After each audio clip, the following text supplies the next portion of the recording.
Whatever works for you. All right. I think we'll wait till exactly 10:30. It's not quite 10:30. It's exactly 10:30. Okay, excellent. Bonjour tout le monde. Good morning, everyone. Good morning, everyone. Good morning. There we go. Welcome to the First Unitarian Congregation of Ottawa. Whether you're here in Worship Hall or watching from wherever you might be, you are welcome. I'm Lee, your worship associate this morning. Both our minister, Reverend Eric, and our music director, Jen Bernston, are taking a well-deserved vacation today. So you're stuck with Mary Ella and me, and with lots of musical support from Elizabeth Morrison and the FirstU House Band.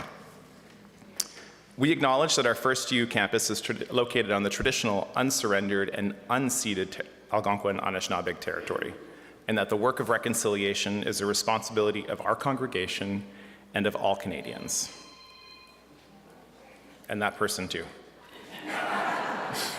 Our goal is to educate ourselves and all those who have the willingness to understand, to be of service to those who are at risk, and to advocate for justice.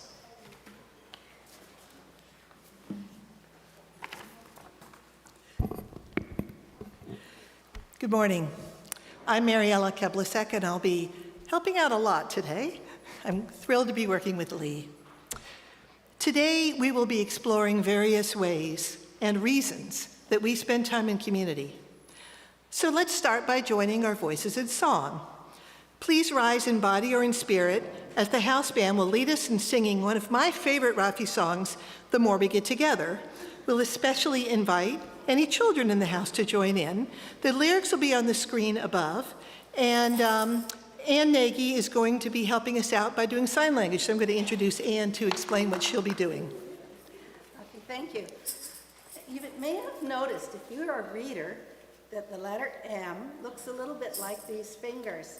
So if you put these two M's together, you have more. Can you do that? More.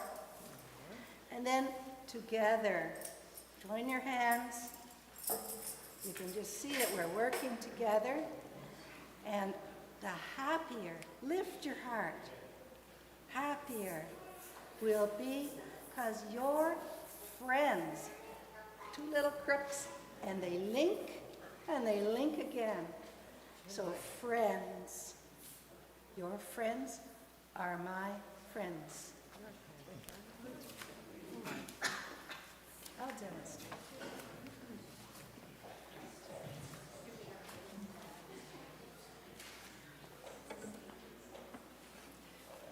And you'll notice the first verse is up there, but after that, I'm going to be calling out a word to stick in where there's a blank line. So let's have some fun with that. Let's just give Julia a second to get back. Oh, good point. We're giving Julia a workout today. And I forgot to say, this is so easy, even grown-ups can do it. Right.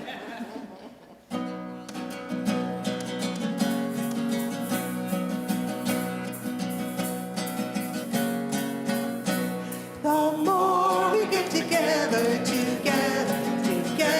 the more we get together, the happier we'll be. 'Cause your friends are my friends, and my friends are your friends. The more we get together, the happier we'll be. Work, the more we work together, the more we work together, the happier we'll be.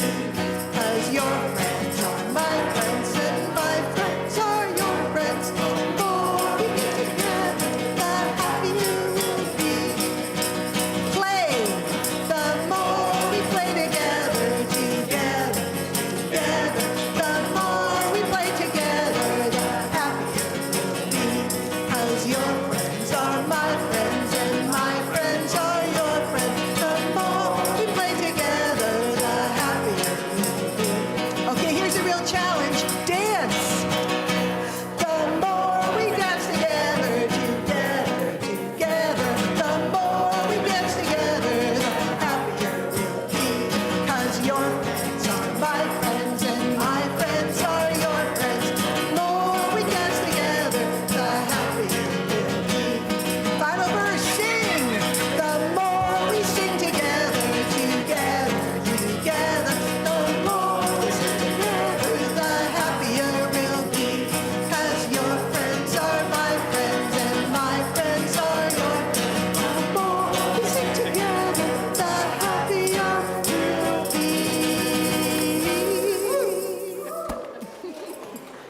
everyone.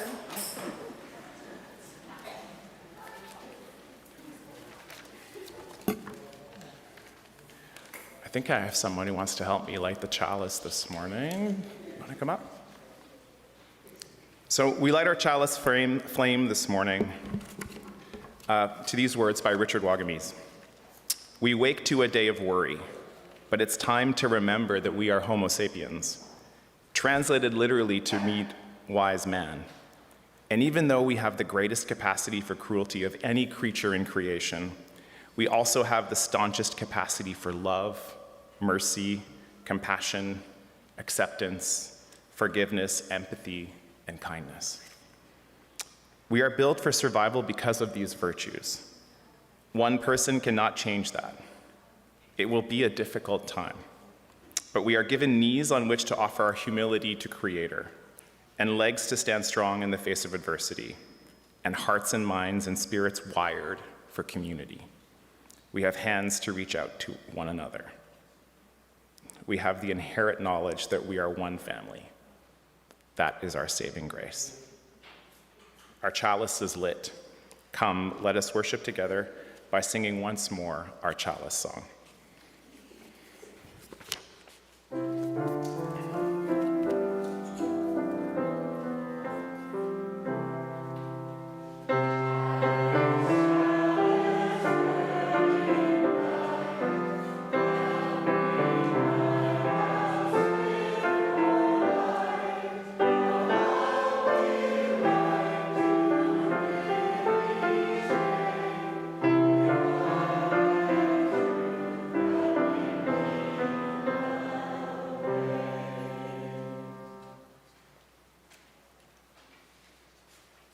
Good morning, everyone. I am Jody McIntosh. I'm your Director of Religious Exploration, and I have another special story for you this morning.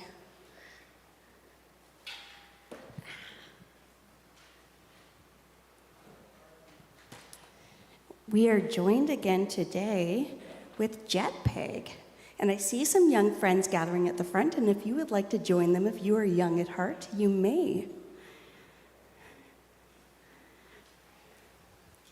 So today we have JetPeg with us once again, and we also have this little value garden that they brought for us.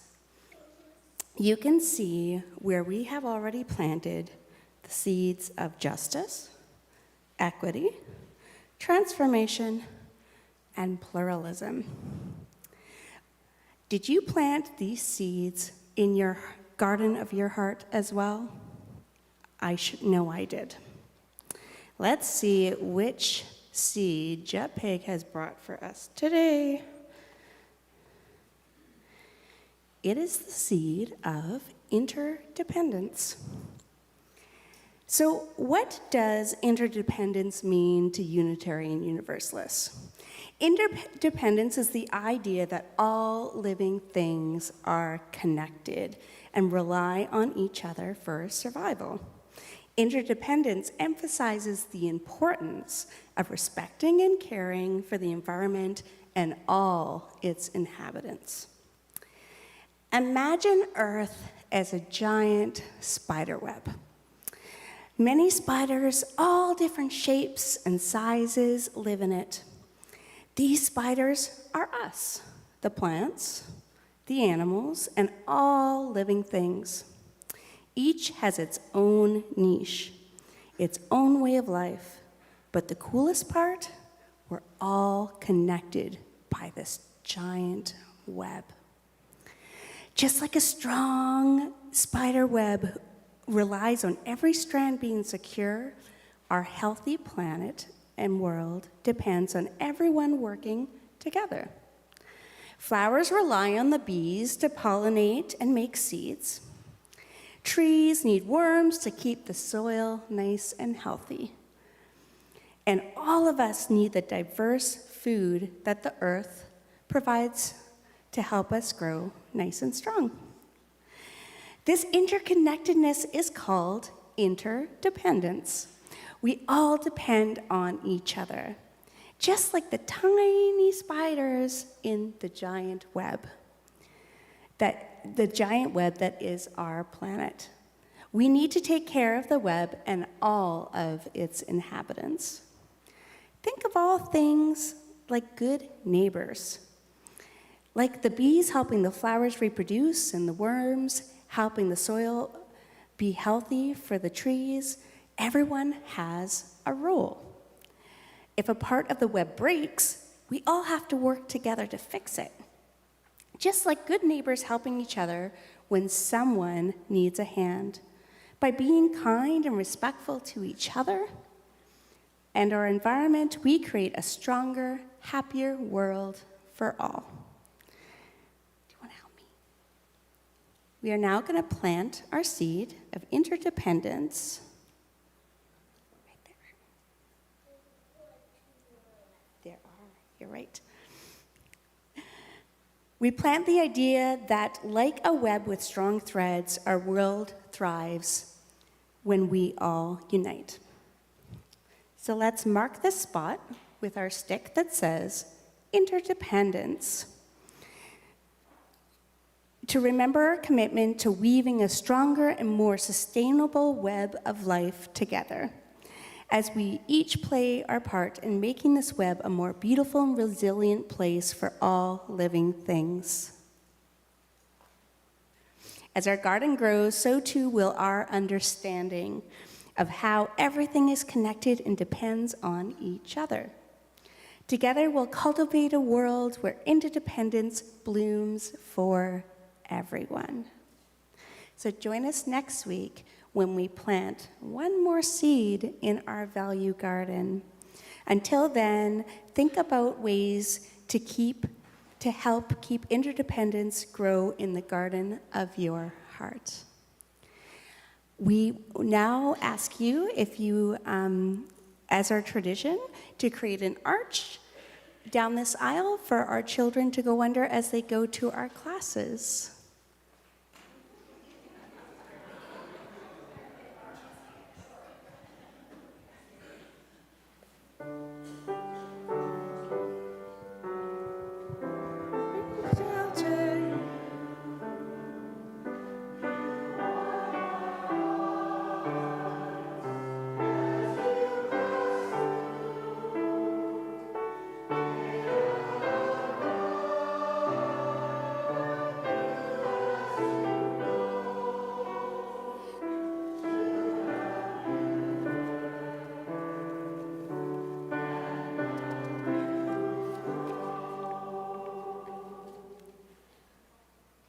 As health challenges continue, do take care and take advantage of online opportunities at FirstU to stay in touch. If you're new to FirstU and like to learn more about us, please contact us through our email at welcome@firstunitarian.ottawa.ca. And if you're right here in Worship Hall with us this morning and would like more information about FirstU, it's available at the welcome table at the back. And now here's Phil from our board to highlight some announcements for today.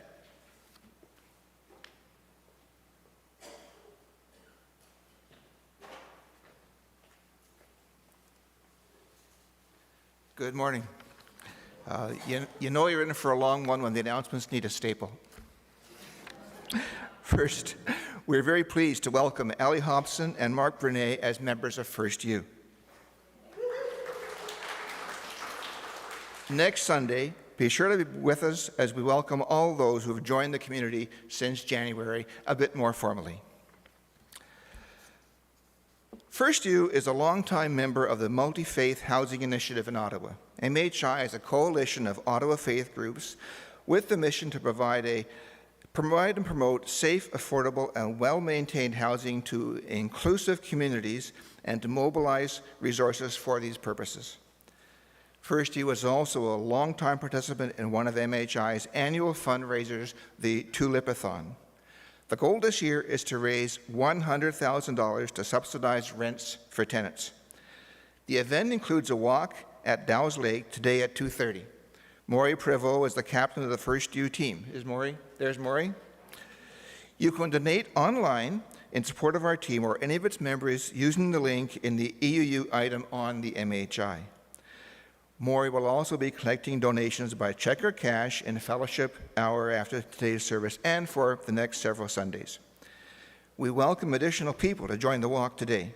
Talk to Maury if you're interested in helping with fundraising or if you want to walk later today, 2:30. Next, the Friday Reading for Growth group will be meeting this coming Friday, May 31st at 1:30 on Zoom. You're welcome to join to discuss the book, All the Frequent Troubles of Our Days, the True Story of the American Woman at the Heart of the German Resistance to Hitler, by Rebecca Donner. Newly married into a prominent German family, the heroine of this real story is witness to and is ultimately executed for her role in fighting against fascism. Copies are available at public libraries. To get the Zoom link, check the link to Clea Derwent in the EUU notice about the Reading for Growth group.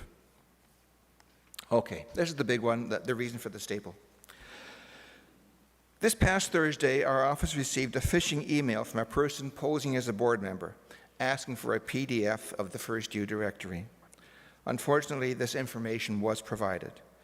This included names, addresses, phone numbers, and emails of people in the directory. It did not include any personal financial information.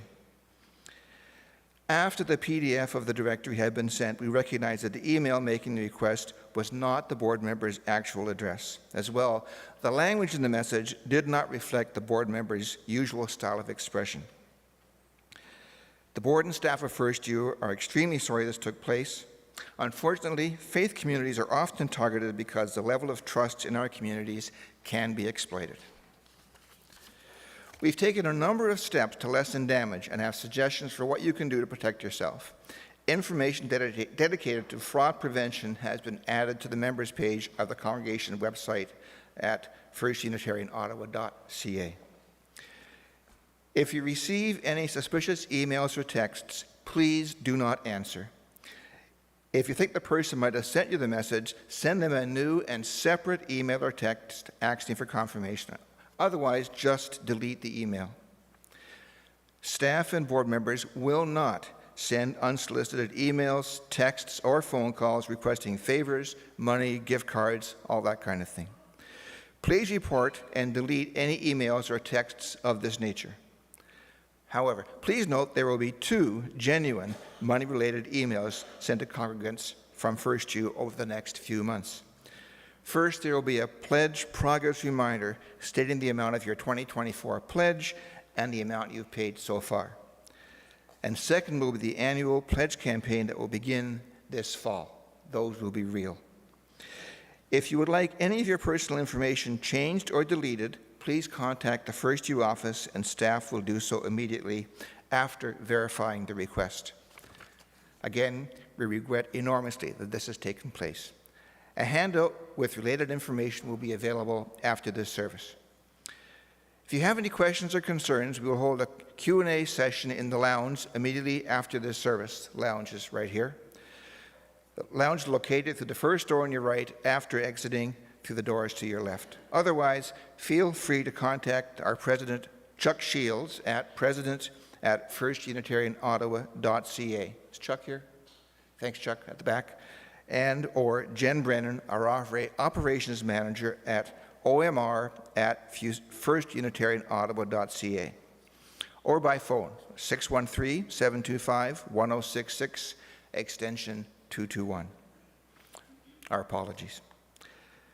We encourage you to sign up to receive the EUU, our weekly email newsletter. Sign-up information is available on our website under the Communications tab and is a QR code on the back of the program. Check our Facebook and Instagram pages and our website for notices and updates. Our calendar continues to be as full as ever, with activities taking place both online and in person. This morning, each of us is welcome. We, of any heritage or faith, whatever our burdens, of any culture or race, of any gender or orientation, in any body, all that we are. Today we are all a part of this spiritual community. Thank you.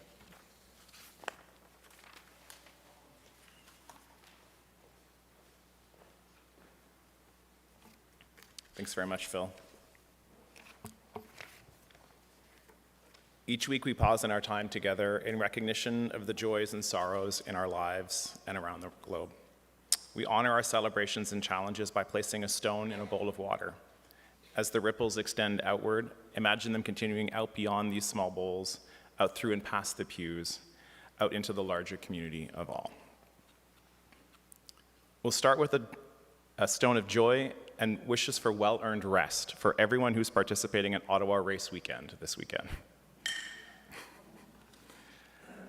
A stone of joy for all the May blooms in our gardens, especially the irises and the alliums.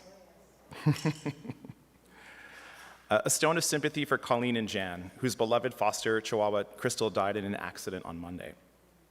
Crystal had brought them joy and teachings about being in the moment to them over the last few months that they shared with her.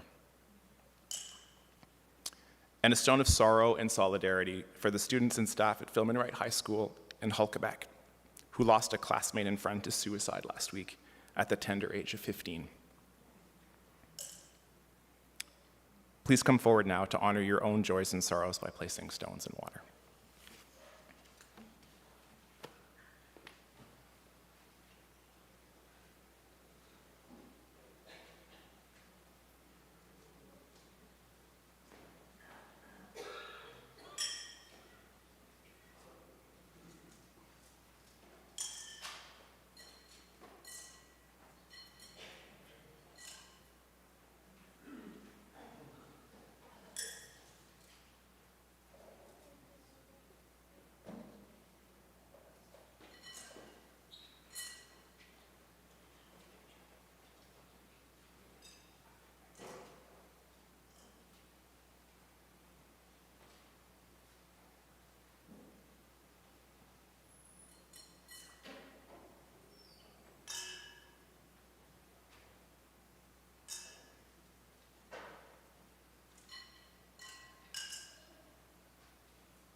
The final stone is for all the joys or sorrows that we hold in the quiet recesses of our hearts. A caring card for Jan and Colleen is available at the back of the hall for us to sign. Even if you don't yet know them, this is a way for us to extend our care on behalf of those who gave so much of their hearts to this community. Let us move now into a time of stillness and reflection. After several moments, Elizabeth will bring us back together with the gift of music.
really getting my steps in this morning.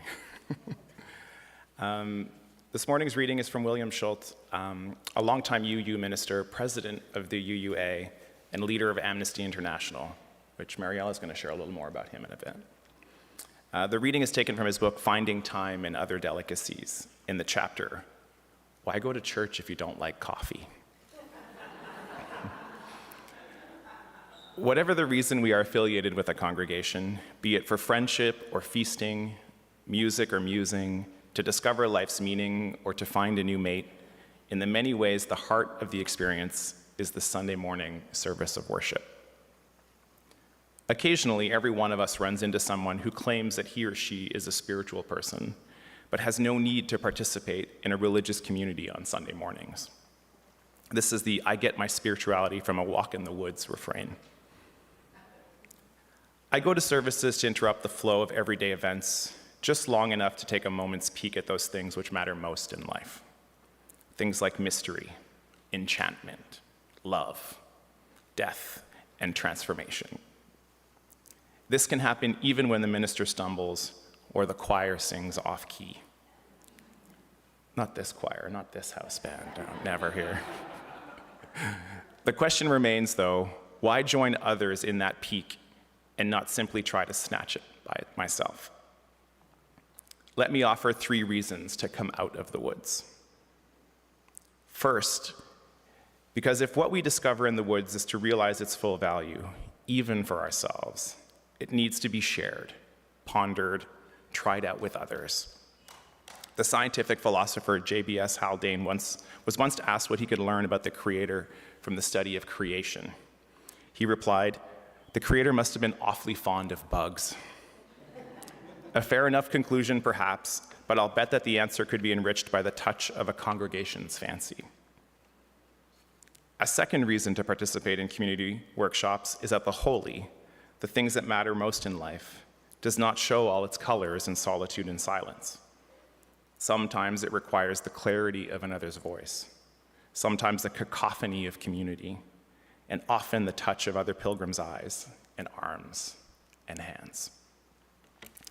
There is enough confusion, fear, unmet desire. There is enough of that. There is enough of the breaking heart and furrowed brow. There is enough of all that without our going it alone. Where 2 or 3 of you are gathered in my name, there I am, said Jesus. But he required 2 of 3. The holy can show its face to a single person in the woods, that's true. But its face shines brighter when we are in relationship with others. And a third reason to support the worshiping community is that whatever it is we value, be it freedom, courage, love, it can only be preserved and transmitted with the help of institutions. No one passes on a heritage all by herself. No one by himself alone can provide a countervailing force to sheer inequity. Our worship signals the institutional incarnation of our faith. And with that, I'd like to invite Mary Ella to share her reflection.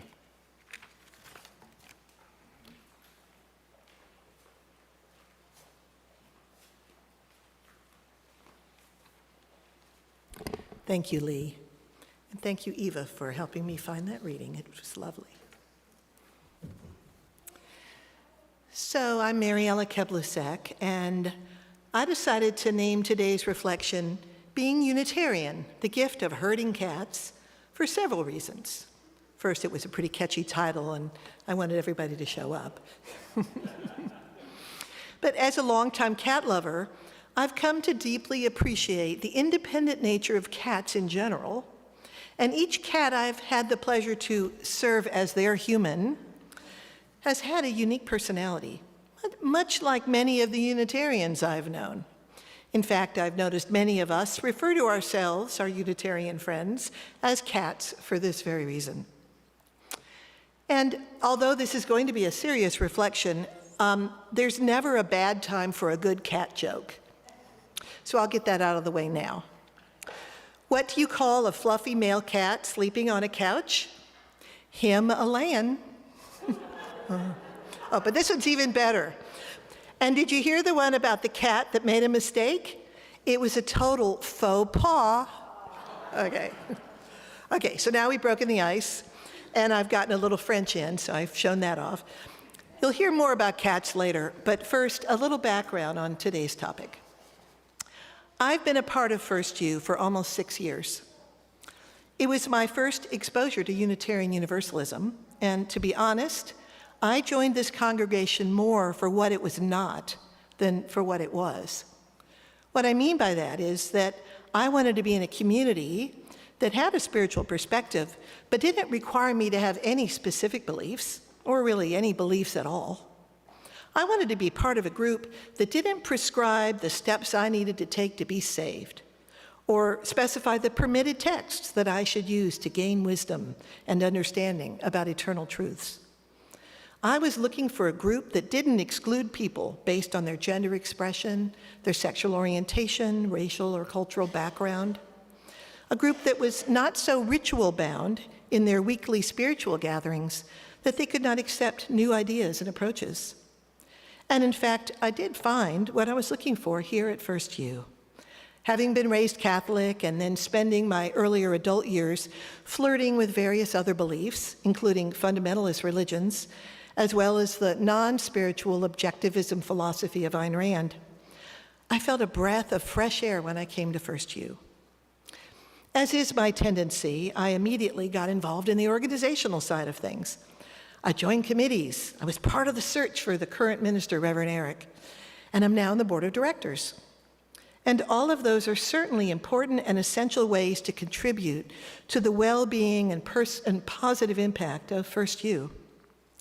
But increasingly, I felt I needed more. I wanted a deeper understanding of what it truly means to be a Unitarian Universalist. I felt a need to grow beyond my original desire to move away from my difficult religious past, and instead move toward a more positive, intentional approach to why I was here.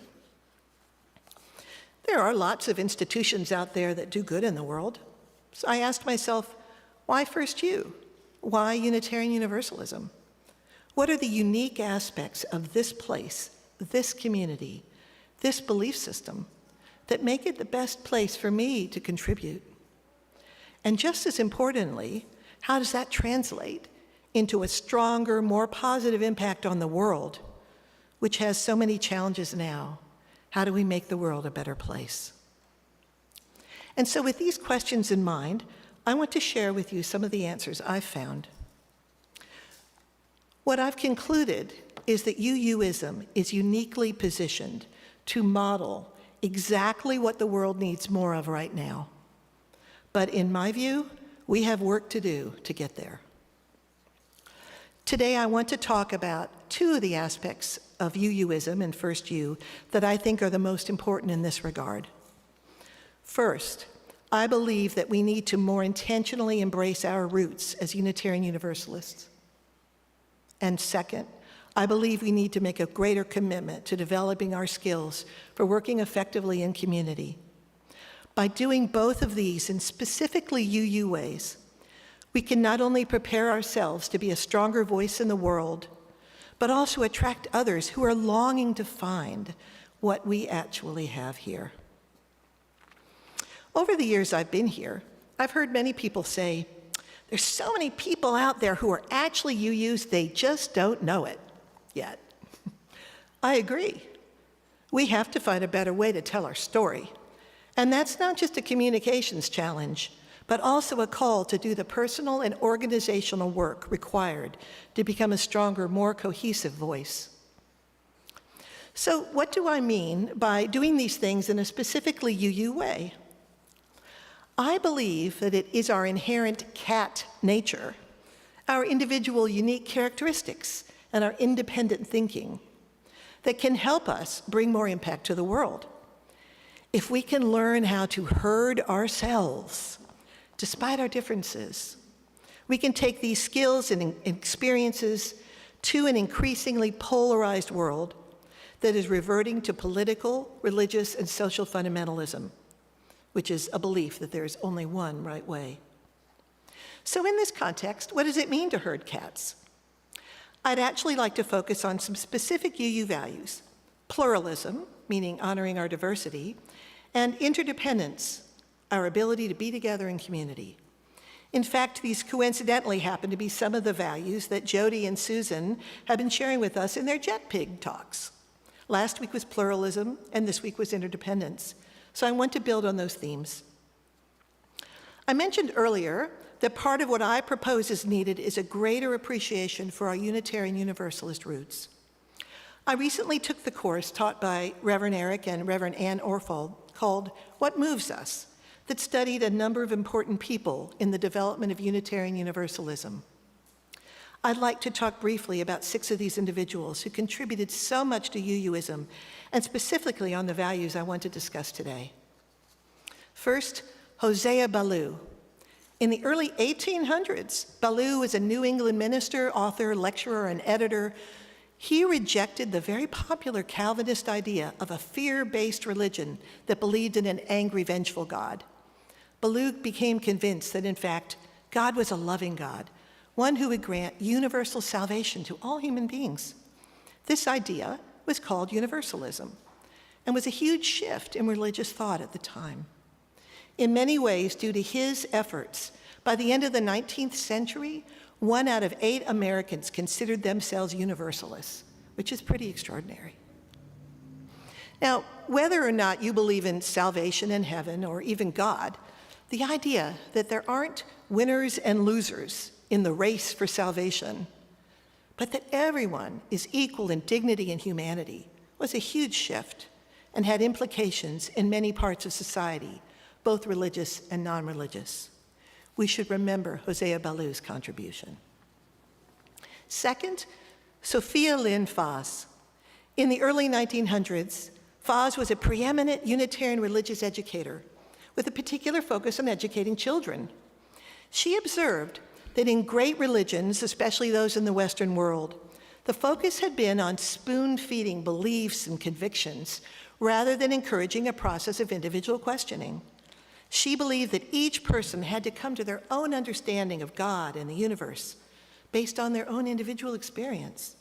She devoted her life to exploring the big questions and encouraging others to do the same, rather than providing the big answers, which most other traditions were doing. She made a very special contribution to UUism. Third, James Luther Adams.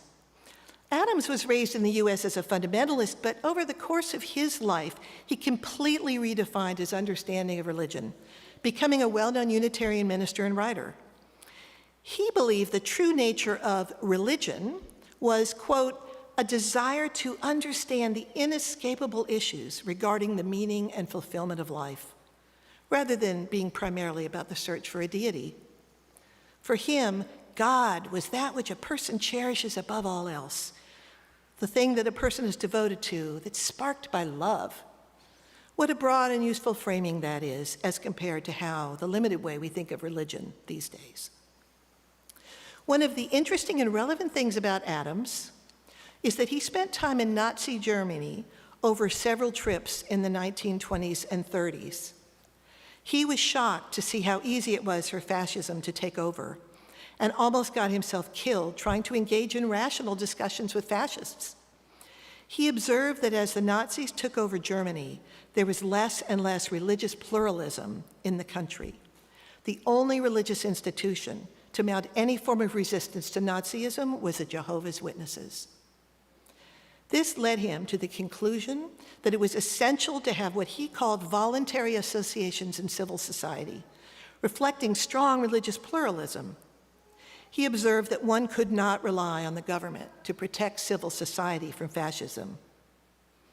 When we look at the rise of fascism around the world today, we can see the potential power of the UU commitment to pluralism. Fourth, Forest Church. One of the most interesting approaches in UUism that I found was from Forest Church, one of America's modern-day preeminent liberal theologians, and the most quoted UU of his era. He was a longtime minister of the Unitarian Church of All Souls in New York City until he passed away in 2009, and he authored over 20 books. He created what he termed a 21st century theological universalism, specifically for the times we are in, that honors different religious approaches while excluding absolutist truth claims.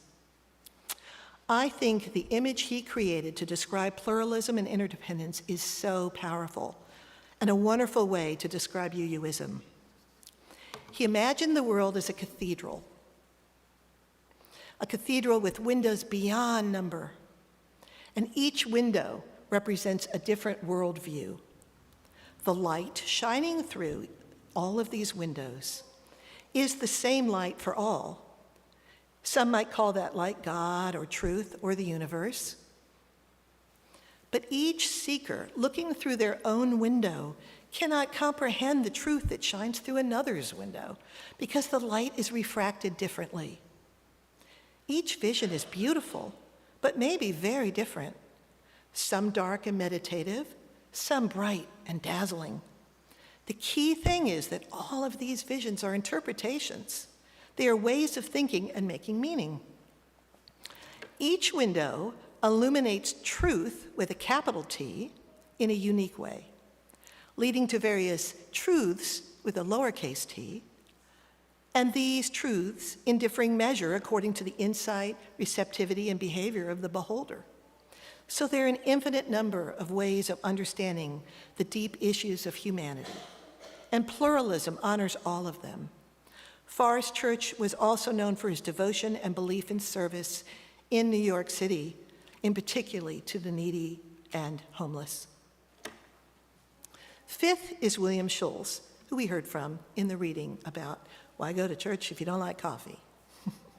He was a UU minister and president of the UUA from 1985 to 1993, and he devoted his life to human rights, including serving 12 years leading Amnesty International and personally leading missions to many countries in conflict. Like Forest Church, he passed away in 2009. I love this quote from Schulz, which really calls us to deepen our understanding of UUism. Quote, "The first thing we need to do is to understand that religion is not a pastime, but a discipline, not an amusement, but a craft." He continues, Woody Allen once said, quote, "I took a speed reading course, then read War and Peace in 20 minutes. It's about Russia." Okay. Well, that's how we sometimes treat religion, Schulz says, casually, quickly, and we get about as much out of it as we put into it. Unitarian Universalism is not fundamentally about creedlessness, he continues.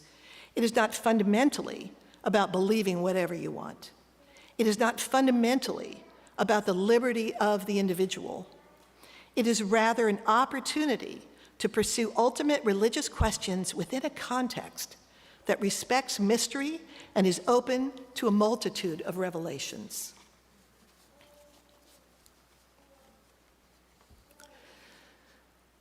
The reason, as he continues, the reason ours is a creedless faith is because we have a theory about creation, and our theory, unlike that of most religious traditions, is that creation is too grand, too glorious, too complex, and too mysterious to be captured in any narrow creed or reflected in any single metaphor.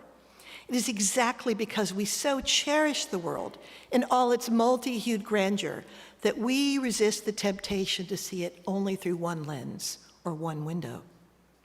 Our conviction is that we will come a little closer to the truth about the world, and certainly be more receptive to its splendor, if we use a variety of vehicles to apprehend it. All of the world's great religious traditions, for example, but also the sciences, the secular arts, the disciplines of mysticism, and the electric touch of love.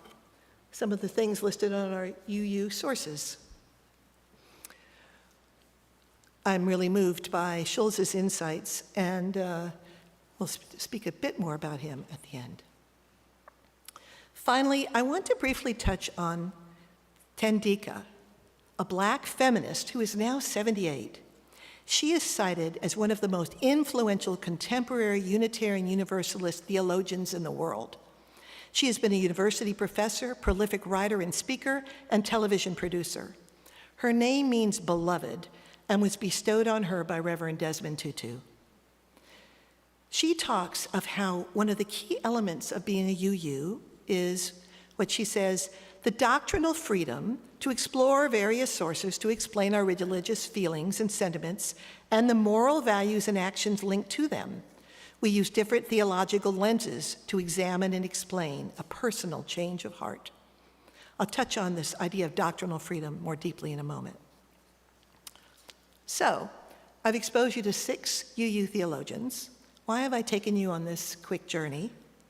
Well, I hope you found it interesting and illuminating. I certainly had really not heard of any of them before I took this course. But I have a higher purpose in mind. It is to make the case that we as UUs have the makings to be uniquely positioned to address the world's needs. So, returning to our herding cats metaphor, here are 3 key takeaways from my message. First takeaway, one of our biggest strengths as UUs is that we are cats. We don't have a creed. We actually get to practice pluralism every day when we get together. Within FirstU and amongst other UU congregations, what a great opportunity to celebrate our differences and learn from each other. But how are we doing with that? In my experience, not as well as we could and should be. I know many of us, just like me, have felt wounded from our experiences with other religious traditions in our past and landed here as UUs for healing and retreat. But I have seen and experienced that for some, that means judgment and negative reactions to others' beliefs. For example, we have a number of Christian UUs in our congregation, but we aren't always as respectful of that tradition as pluralism calls us to be. The same goes for how beliefs labeled as New Age can be treated by some. We don't have to believe what others believe in order to support their spiritual or religious journey, their journey to find meaning. I challenge us to intentionally embrace a more inclusive approach. Instead of embracing doctrinal freedom, as Tendika spoke of, I challenge us to embrace something I would label doctrinal curiosity, where we actively engage with each other to understand each other's different beliefs or lack of beliefs.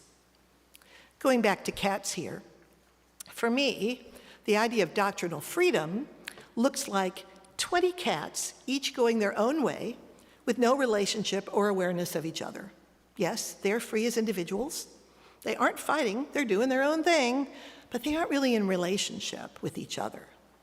Now, imagine doctrinal curiosity, a herd of 20 cats who, while still very different, actively engage with each other. Gee, you like fish and I like mice. You are orange and I am black and white. What is it like for you to be orange?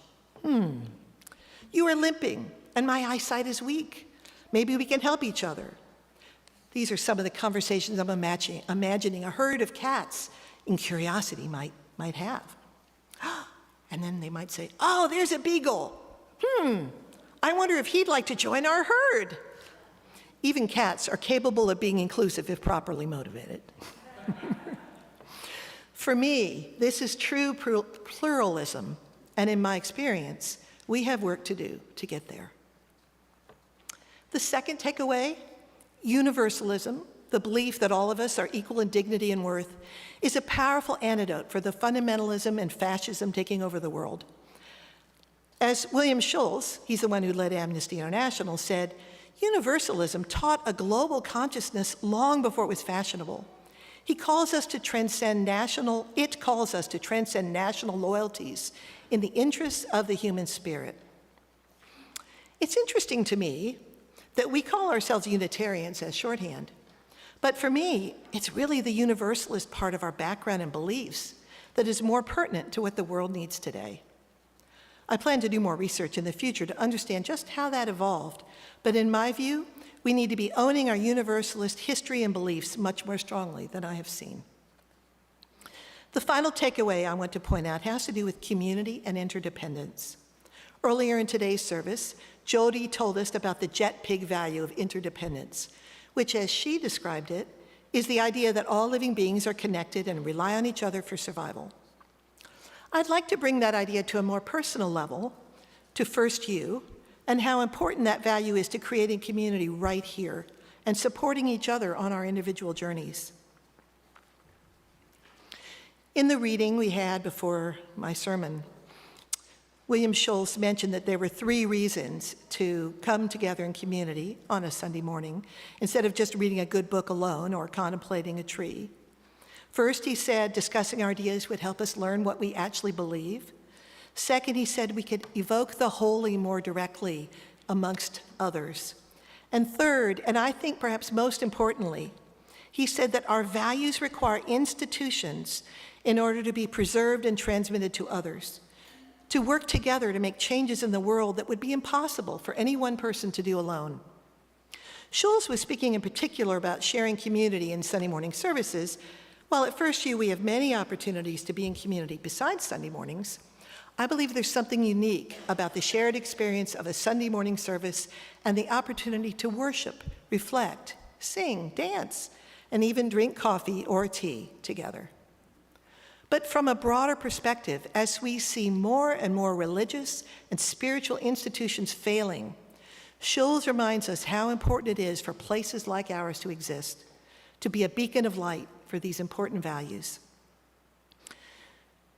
So, how do we, FirstU and UUism in general, survive and even flourish in an environment where people have so many choices of how to spend their time? And the younger generation often has little interest in institutions. I believe we have to do a better job of telling our story, telling it in a way that presents us not just as a place to escape to from the religious difficulties of our past, but a place to grow from, to work together in common cause, to bring renewed understanding to the world of the importance of pluralism, universalism, and the power of community. And if we get really good at this part of devoting ourselves to personal growth and community growth, we can take those skills out into the world, outside FirstU, model deep inclusivity and love among others who are having a hard time dealing with difference. That is the gift of herding cats. Thank you.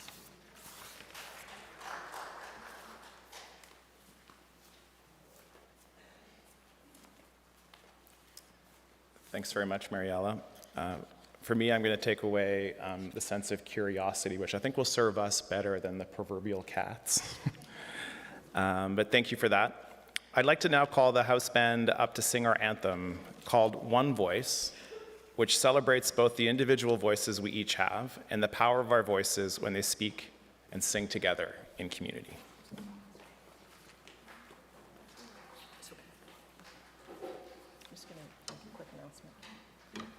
Good morning, everybody.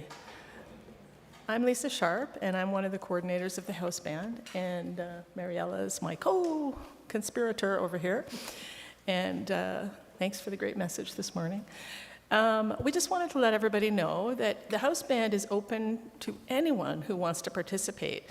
And it's okay if you just decide you want to do one Sunday with us. You don't have to sign up for the whole permanent future. The next time we're going to do performances on June 30th. So if you're interested in, if you're going to be around that weekend, contact either Mary Ella or myself. We're around after the service, and we'll get you on our mailing list. Thanks.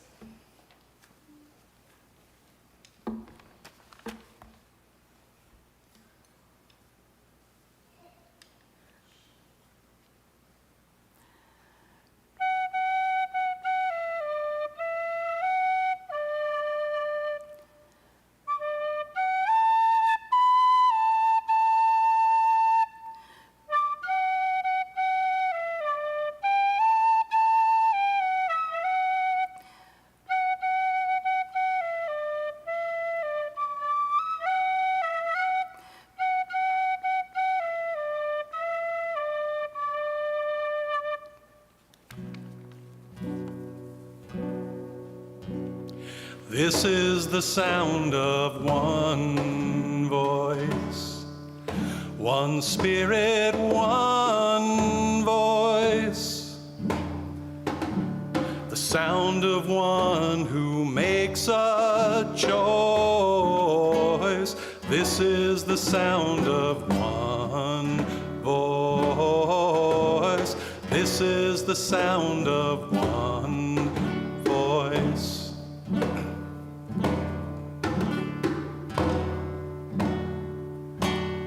This is the sound of voices too. The sound of me singing with you, helping each other to make it through. This is the sound of voices too. This is the sound of voices too.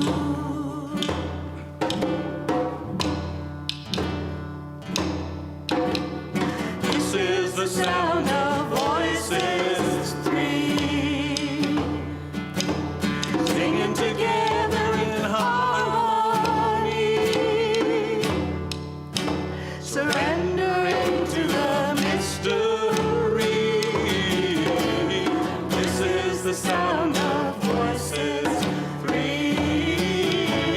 This is the sound of voices three.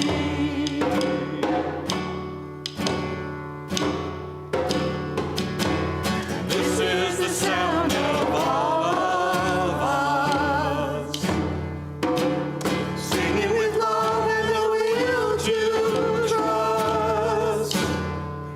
Leave the rest behind, we'll turn to dust. This is the sound of all of us. This is the sound of all of us. Ooh,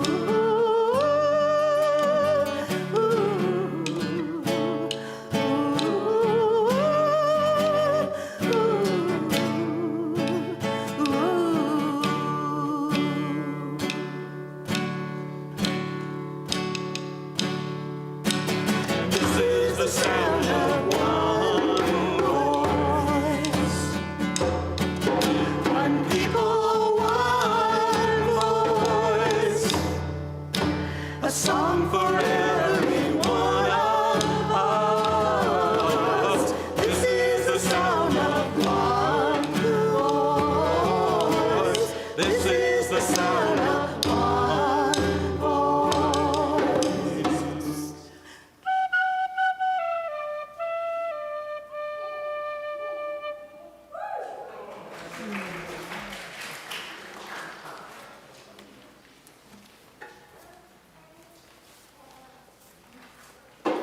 All right, I'd like to invite our ushers to start passing the baskets at this time.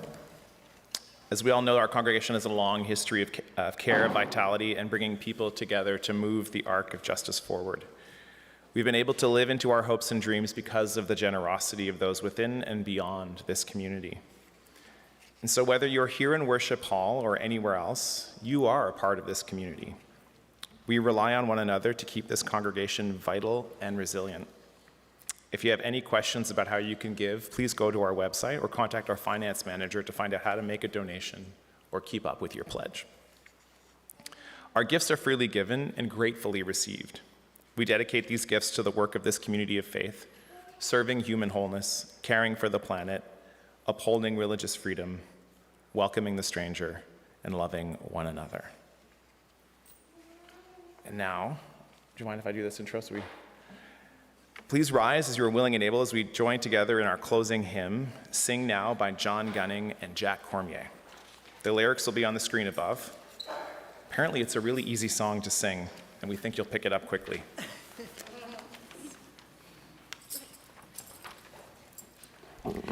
So I know you don't know this song, but what we're going to do is we're going to run through the chorus first, the house band, and then we'll do it again. Y'all can join in, and then we'll keep going with the verses, and I think you'll catch on to it pretty quickly.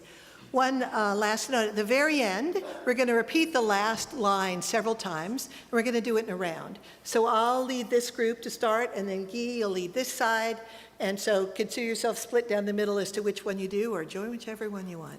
It should be beautiful.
and brown. The promise of spring lies still in the ground. We remember the faces, we remember the hands that reached out to welcome us back to the land. Sing now, sing everyone, we rise with the morning and welcome the sun. Sing now, 'cause this day is done, and sing when tomorrow is gone. And sing when tomorrow has come. There's a feeling of home in the places we know, the places we don't, we've still yet to go. And as long as we're moving, this journey won't end. And if you're all still with us, you'll come back again. Sing now, sing everyone, we rise with the morning and welcome the sun. Sing now, 'cause this day is done, and sing when tomorrow has come. Sing when tomorrow has come. Melody falls through the magic of strings, through the rhythm of words that a memory brings. But if you make it lift up into the sky, let's sing it once more before we say goodnight. Sing now, sing everyone, rise in the morning and welcome the sun.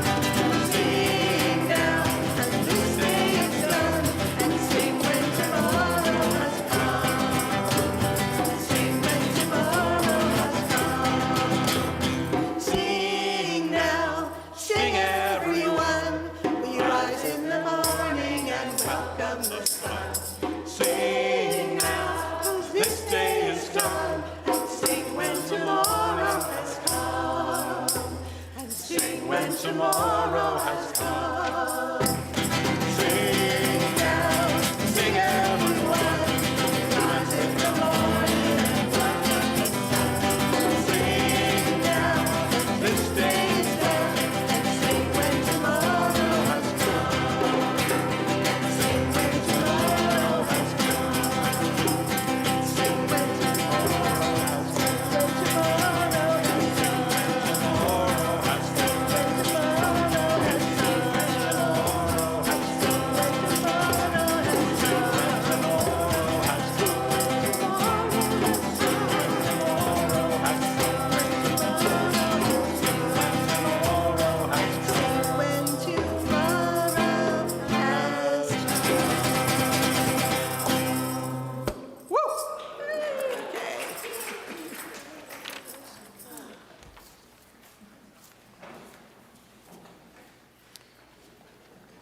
All right.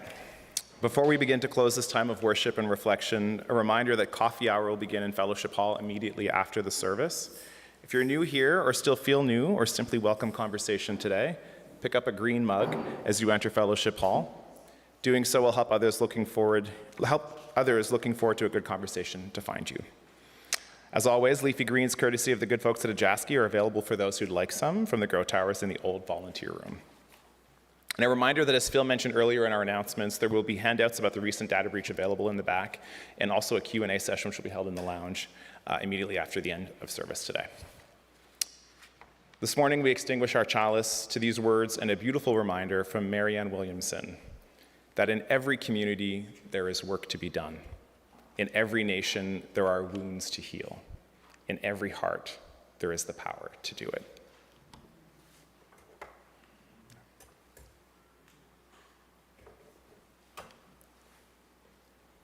Elizabeth, will you please bless us again by leading us in our closing song?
right, that's a wrap.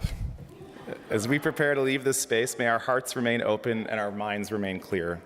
We are people of both reason and heart, of both memory and hope. May we also always remain people of love, providing a place in this world for our spirit, a place to call home. As we now return to the challenge of helping the world come alive in love, let us go forward in peace, my friends. Go in peace. Merci.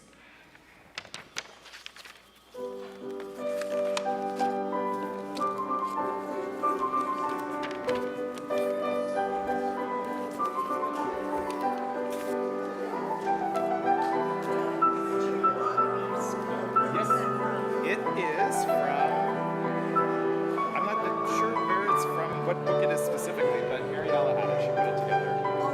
Yeah, she'll be able to tell you exactly where it's from. Yeah, I'm not sure exactly which one it is, but